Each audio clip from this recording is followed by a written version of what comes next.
السلام علیکم ورحمۃ اللہ وبرکاتہ. وعلیکم السلام بھائی ٹھیک ہے؟ ورحمۃ خیریت سے اللہ. ہے؟ میں ٹھیک ہوں الحمدللہ. امید ہے خیریت سے ہوں گے. اللہ پاک آپ کو خیریت سے رکھے اور اپنے حفظ و آمین امان میں رکھے. اللہم آمین. محمد اکر بھائی میں پتہ کرنا چاہتا ہوں، اگر جیسے سورج غروب ہونے والا ہے، 3-4 منٹ باقی ہیں سورج اذان کے لیے، سورج غروب ہو گیا اور اذان کے لیے 3-4 منٹ باقی ہیں، تو اگر آدمی باہر سے آتا ہے تو اس کو تحیات المسجد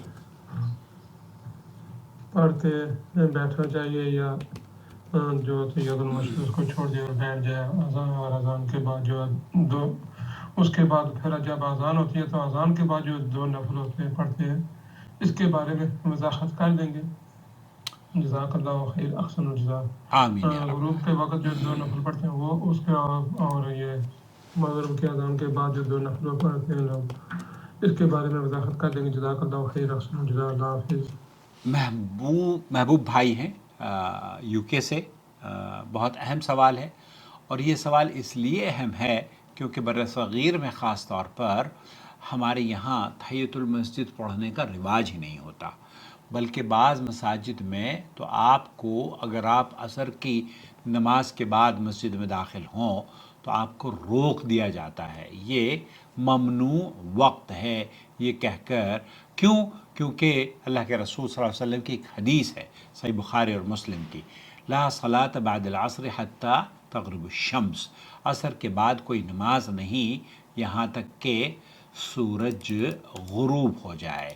یہ جو حدیث ہے، اس حدیث کے بارے میں وہ جو نمازیں آپ غیر ذات الاسباب ہوتی ہیں ان کے بارے میں یہ حکم ہے.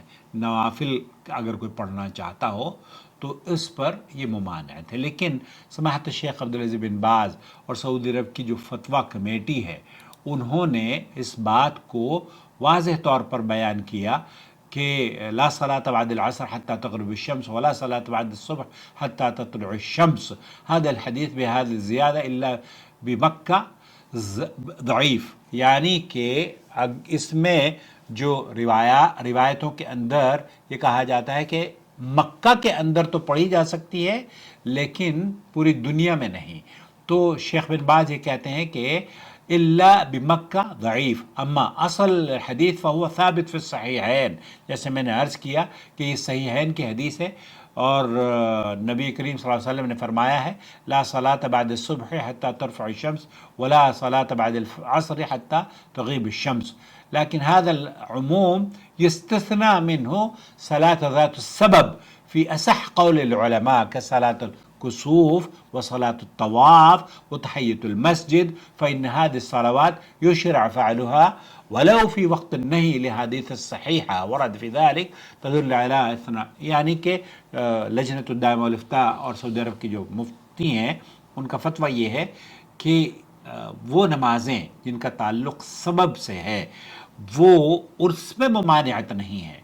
وہ نمازیں کون سی ہیں؟ جیسے کہ اب آپ طواف کر رہے ہیں اور آپ کا طواف مغرب سے پہلے ختم ہوا ہے تو 2 رکعت نماز پڑھنا سنت ہے، اس لیے 2 رکعت نماز آپ تحیۃ الطواف کی جو 2 رکعت نماز ہے وہ آپ پڑھ سکتے ہیں اس ممنوع وقت میں بھی، چاہے صبح ہو یا دوپہر ہو یا شام ہو، کبھی بھی پڑھی جا سکتی ہے. اسی طریقے سے اللہ کے رسول صلی اللہ علیہ وسلم کی حدیث ہے اذا دخل احدکم المسجد فلیصلی رکعتین قبل ان یجلس، کہ جب تم مسجد میں داخل ہو تو 2 رکعت نماز پڑھو حتیٰ کہ ممنوع وقت ہی کیوں نہ ہو. علماء یہ کہتے ہیں کیونکہ اللہ کے رسول نے فرمایا ہے کہ جب مسجد میں داخل ہو بیٹھنے سے پہلے 2 رکعت نماز پڑھنی ہے. تو جب بیٹھنے سے پہلے 2 رکعت پڑھنی ہے تو کبھی بھی آپ داخل ہوں گے، کبھی بھی آپ بیٹھیں گے مسجد میں تو بیٹھنے سے پہلے آپ کو 2 رکعت نماز تحیۃ المسجد پڑھنی ہے. اسی طریقے سے اگر آپ استخارہ کرنا چاہتے ہیں، کوئی چیز گاڑی خریدنی ہے یا کسی سے رشتے کی بات کرنی ہے یا کوئی بھی، اور آپ عصر اور مغرب کے درمیان اپوائنٹمنٹ ہے اور آپ چاہتے ہیں کہ اللہ تعالیٰ سے استخارہ کر کے توکل علی اللہ کر کے نکلوں، تو ایسی صورت میں استخارہ بھی یہ ذات السبب ہے، آپ استخارے کی نماز بھی عصر کے بعد ادا کر سکتے ہیں. اسی طریقے سے نماز جنازہ ہے، کسی کا انتقال ہو گیا، نماز جنازہ بھی عصر کے بعد مغرب تک یا کسی بھی وقت پڑھی جا سکتی ہے۔ تو خلاصہ کلام یہ ہوا محبوب بھائی کہ آپ ممنوع اوقات میں بھی 2 رکعت نماز تحیۃ المسجد یا جب غروب آفتاب سے پہلے اگر آپ مسجد میں داخل ہوتے ہیں تو 2 رکعت نماز مغرب، جو اللہ کے رسول صلی اللہ علیہ وسلم کی حدیث ہے نا، صلو قبل المغرب، آپ علیہ الصلوۃ والسلام نے صحیح بخاری کی روایت ہے 3 مرتبہ فرمایا صلو قبل المغرب، صلو قبل المغرب، اور پھر فرمایا فمن شاء منکم، تو جو تم میں سے پڑھنا چاہے، تاکہ یہ نماز فرض نہ ہو۔ تو اس لیے یہ فرض نہیں ہے، لیکن اگر آپ پڑھتے ہیں تو اللہ کے رسول صلی اللہ علیہ وسلم کی احادیث سے ثابت ہے، اور ممنوع اوقات میں بھی آپ وہ نمازیں جو کہ سبب سے جن کا تعلق ہے پڑھ سکتے ہیں۔ امید وضاحت ہو گئی ہوگی۔